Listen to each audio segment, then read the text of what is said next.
आज की इस क्लास में हम कवर करेंगे 6 सितंबर के करंट अफेयर्स को, यानी कि हमारी जो करंट अफेयर्स की क्लास है वो डेली होती है आप सभी के लिए। तो करते हैं क्लास को शुरू। पहला क्वेश्चन है हमारा, हॉकी फाइव एशिया कप 2023 है वो किसने जीता है? तो ये जीता है भारत ने। हॉकी फाइव एशिया कप 2023 जो है वो भारत ने हासिल किया है। हॉकी में भारत के फाइनल में पाकिस्तान को पेनल्टी शूट आउट में हराकर ओमान के सलाला में ओमान के ओमान के सालालाह में पहला पुरुष हॉकी फाइव एशिया कप जो है 2023 इन्होंने जीता है, जो कि पाकिस्तान को पेनल्टी शूट आउट में इन्होंने हराया था ओमान के सालालाह में। ठीक है।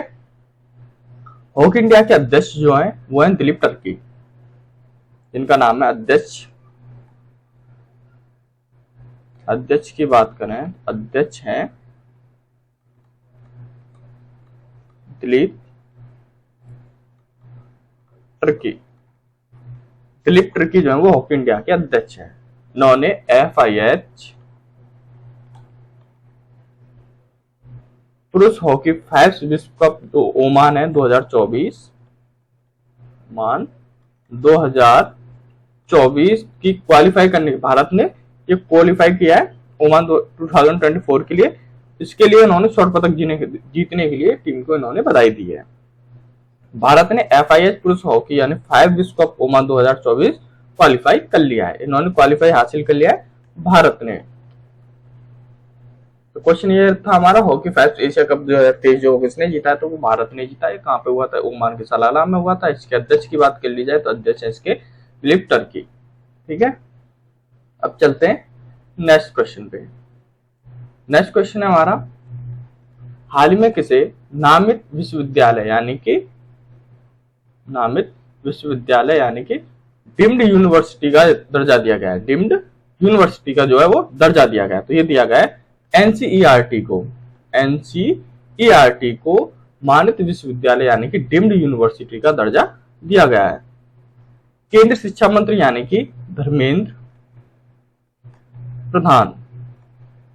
प्रधान जो है ये केंद्रीय शिक्षा मंत्री हैं।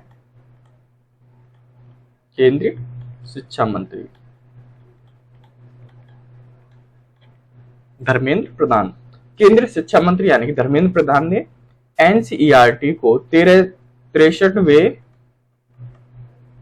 स्थापना दिवस समारोह में एक बड़ा ये ऐलान किया गया है, जिसमें NCERT में एक कार्यक्रम के दौरान संबोधित करते हुए उन्होंने कहा है कि राष्ट्रीय जो शैक्षिक अनुसंधान और प्रशिक्षण परिषद जो है यानी कि NCERT को अब मान्यत विश्वविद्यालय यानी कि डीम्ड यूनिवर्सिटी का दर्जा दे दिया गया है, जो कि घोषणा की है धर्मेंद्र प्रधान ने, जो कि प्रेजेंट में केंद्रीय शिक्षा मंत्री हैं भारत के। क्वेश्चन हमारा ये था, हाल ही में मान्यत विश्वविद्यालय यानी डीम्ड यूनिवर्सिटी का दर्जा दे दिया गया है, वो दे दिया गया है NCERT को, जो कि दिया धर्मेंद्र प्रधान ने, जो कि 63वें स्थापना दिवस पे दिया गया है। पूछ लिया जाता है ये कौन सा स्थापना दिवस है? 63वां स्थापना दिवस था। ठीक है। वीडियो अच्छी लगा करे तो लाइक शेयर एंड सब्सक्राइब जरूर कर लिया करो। ठीक है। अब चलते हैं नेक्स्ट क्वेश्चन पे। नेक्स्ट क्वेश्चन हमारा, दिल्ली में G20 जो शिखर सम्मेलन 2023 है, G20 शिखर सम्मेलन 2023 का आयोजन कब से कब तक किया जा रहा है? यानी कब से कब तक ये दिल्ली में G20 जो शिखर सम्मेलन है वो चलेगा? ये चलेगा 9 से 10 सितंबर तक। 9 से 10 सितंबर तक दिल्ली में G20 शिखर सम्मेलन 2023 का आयोजन किया गया है, और ये 2 दिन तक चलेगा, 9 और 10। G20 जो शिखर सम्मेलन है, G20 की बात करें तो G20 जो है उसे ग्रुप ऑफ 20 भी कहा जाता है। ये आर्थिक सहयोग का एक प्रमुख मंच कहा जाता है, यानी इकोनॉमी के लिए एक प्रमुख मंच है G20। G20 मंच अंतर्राष्ट्रीय आर्थिक मुद्दों को निर्धारित करने में एक महत्वपूर्ण भूमिका जो ये निभाता है। जो अंतर्राष्ट्रीय आर्थिक मुद्दे होते हैं उनको निर्धारित करने के लिए एक महत्वपूर्ण भूमिका G20 की रहती है। इसके अलावा आर्थिक स्थिरता, वैश्विक व्यापार, इसके अलावा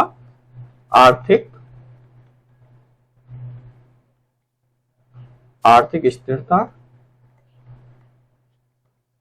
और वैश्विक व्यापार, जो व्यापार होते हैं, वैश्विक व्यापार, ग्लोबल चैलेंज, से लेकर कई मुद्दों पर राय तक करने में G20 की जो अहम भूमिका जो है वो G20 की रहती है। शिखर सम्मेलन प्रतिष्ठित भारत मंडपम में आयोजित किया जा रहा है। अगर पूछ लिया जाता है कहां पे आयोजित किया जा रहा है, तो ये किया जा रहा है भारत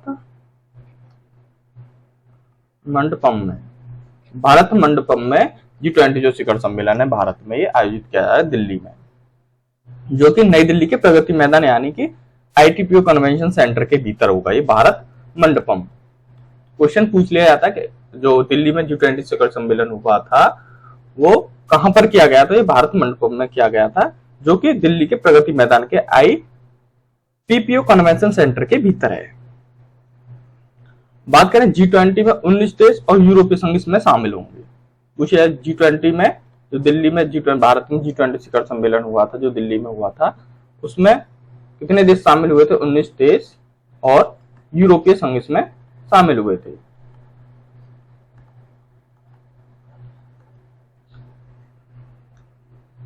अगर बात करें G20 सदस्य देशों के बारे में,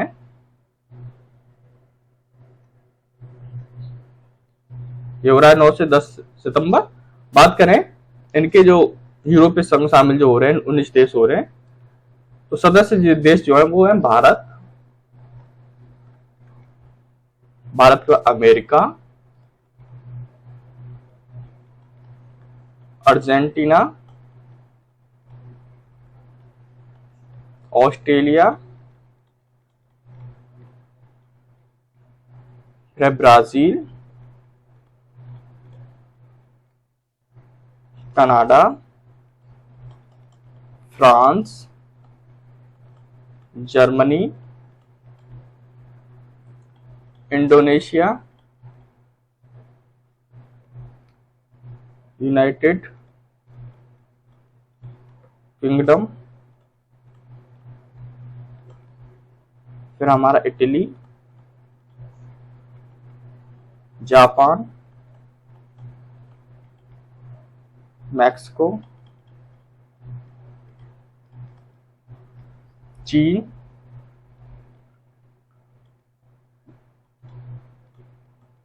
रिपब्लिक ऑफ कोरिया, रूस, सऊदी अरब,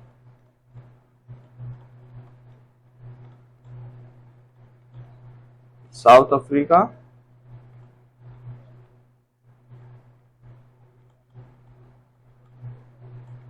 और तुर्की। G20 में ये सारे देश शामिल हो रहे हैं, जो कि Bharat, America, Argentina, Australia, Brazil, Canada, France, Germany, Indonesia, United kingdom, Italy, Japan, Mexico, चीन, रिपब्लिक ऑफ कोरिया, रूस, सऊदी अरब और साउथ अफ्रीका और तुर्की। ये सारे जो देश हैं G20 सम्मेलन में जो दिल्ली में हो रहा है इसमें शामिल हो रहे हैं। और दिल्ली में ये कहाँ हो रहा है? भारत मंडपम में हो रहा है। पूछ लिया जाता कहां पे हो रहा था? भारत मंडपम में ये आयोजित हो रहा है, ठीक है, जो कि दिल्ली के प्रगति मैदान के ITPO कन्वेंशन सेंटर के भीतर पड़ता है। ठीक है, अब चलते हैं नेक्स्ट क्वेश्चन। क्वेश्चन है नेक्स्ट हमारा, वर्ल्ड वेट लिफ्टिंग चैंपियनशिप 2023 का आयोजन कहां पर किया जा रहा है? जो वर्ल्ड वेट लिफ्टिंग होती है, वेट लिफ्टिंग जो होती है, इस चैंपियनशिप 2023 का आयोजन रियाद में किया जा रहा है। इसका जो आयोजन है वो रियाद में किया जा रहा है। तो ये रियाद कहां पे पड़ती है? सऊदी अरब की राजधानी है रियाद। पूछ लिया राजधानी,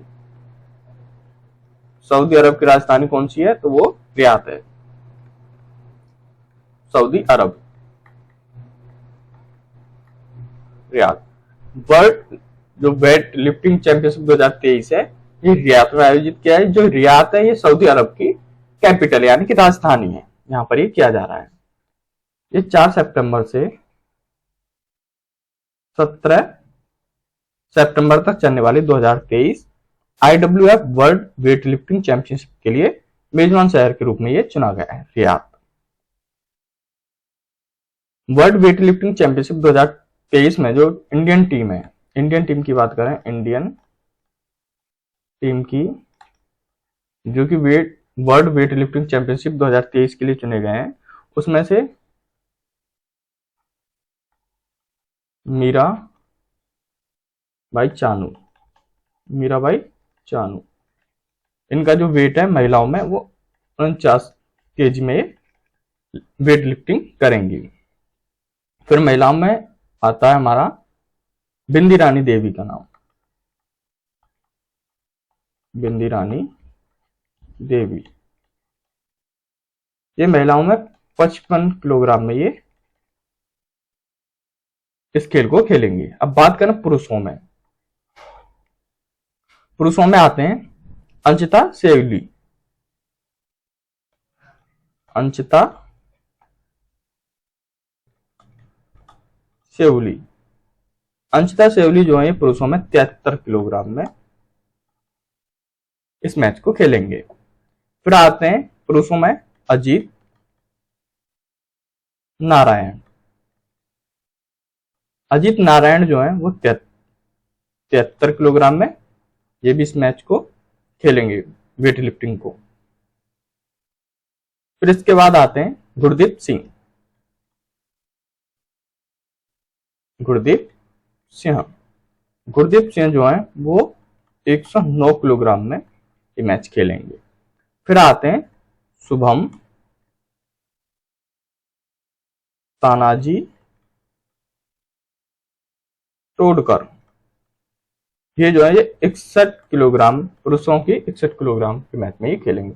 ये इंडियन टीम थी वर्ल्ड वेट लिफ्टिंग चैंपियनशिप 2023 में तो जाएंगे। मीराबाई चानू जो वो 49 kg में, बिंदी रानी देवी जो वो 55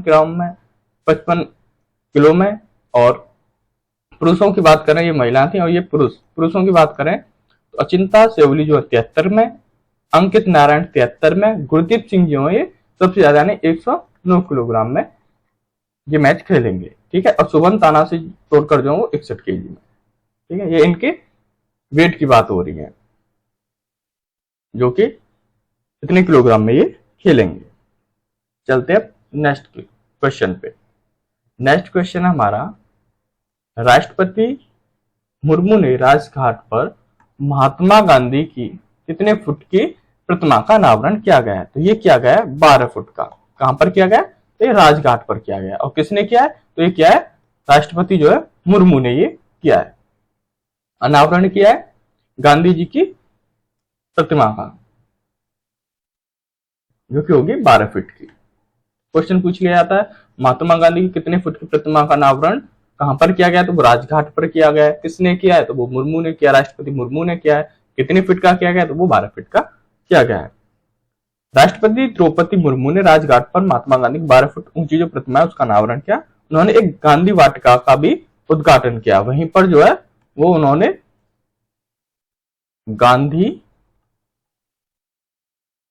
वाटिका का भी उद्घाटन किया है वहीं पे राजघाट पर, जहां पर विभिन्न मुद्राओं के महात्मा गांधियों की मूर्तियां स्थापित की जाएंगी गांधी वाटिका में। ठीक है, गांधी वाटिका में ये जो विभिन्न मुद्राओं में महात्मा गांधी की मूर्तियां हैं वो भी वहां पर स्थापित की जाएंगी गांधी वाटिका में। ठीक है, क्वेश्चन हमारा ये था महात्मा गांधी कितने फीट की प्रतिमा का अनावरण किया गया है? तो ये किया गया है 12 फीट का। तो किसने किया? ये राष्ट्रपति द्रौपदी मुर्मू ने किया है। और कहां से किया गया? तो ये राजघाट पर किया गया है। ठीक है, अब चलते हैं नेक्स्ट क्वेश्चन पे। नेक्स्ट क्वेश्चन है हमारा, हाल में किस राज्य के मुख्यमंत्री ने ग्लोबल इन्वेस्टर समिट में लोगो और वेबसाइट जो है वो लॉन्च किया है? तो ये क्या है? उत्तराखंड के। उत्तराखंड के मुख्यमंत्री पुष्कर सिंह धामी ने 8 से 9 सितंबर, उत्तराखंड के मुख्यमंत्री हैं पुष्कर सिंह धामी। अगर सीएम की बात कर ली जाए उत्तराखंड की तो वो है पुष्कर सिंह धामी। पुष्कर सिंह धामी जो है ये प्रेजेंट में सीएम उत्तराखंड के। इन्होंने 8 से 9 दिसंबर